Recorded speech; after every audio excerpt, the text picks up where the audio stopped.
Sass Dr. Ben. All right, let's go. Next question is from Leslie. Good morning, Leslie.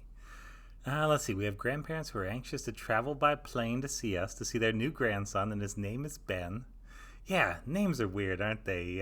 I really identify with my name and I like it. And yet, I didn't pick it. It's not like something about me. It's like just something that happened to me or was given to me. So, I don't know.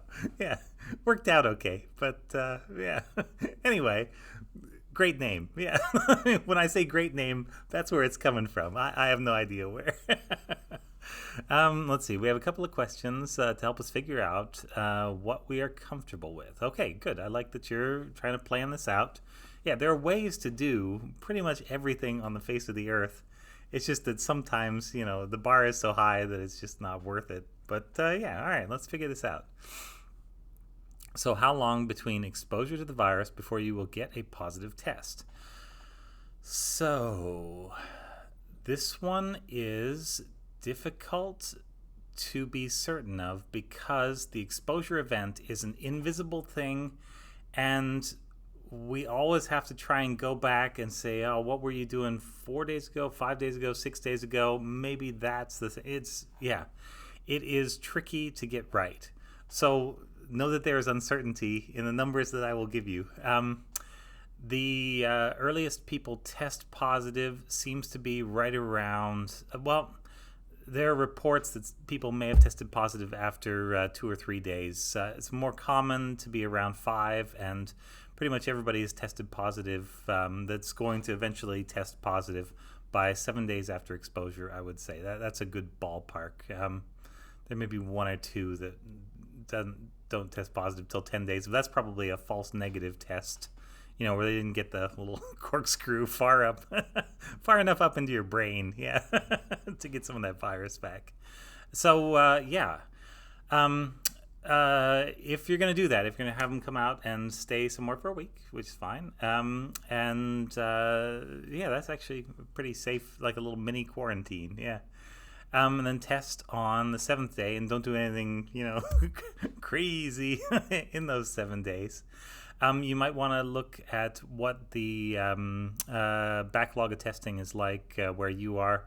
I know when I got a test, it was a 2-day wait, but there was only like 1 slot left, and it probably would have been a 3-day wait otherwise.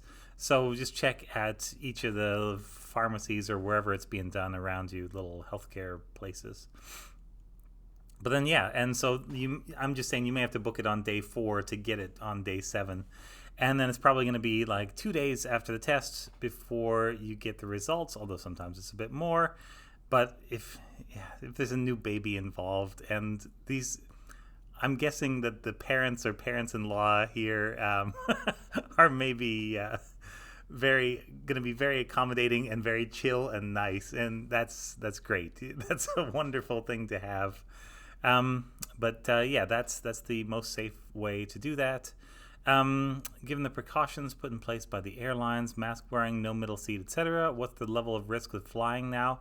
Yeah, we don't know because they're not releasing stats that way, and because it's very difficult to tell exactly when somebody's been infected. There is so much virus around that it is hard to say that you've only had exposure to one person who had the virus and not to several people who had the virus, of which you caught it from one of them, but, good luck figuring it out. Even with a full genome sequence on the virus, it'll still be a little bit difficult because you would tend to have the same viruses circulating in an area, and the difference between any 2 strains is going to be, at most, probably like 15 nucleotides out of 30,000, so... and there are various sequencing errors in there, and just, there's a bit of noise in each of the sequences where they just make mutations that don't really lead anywhere. So, the fact is nobody knows.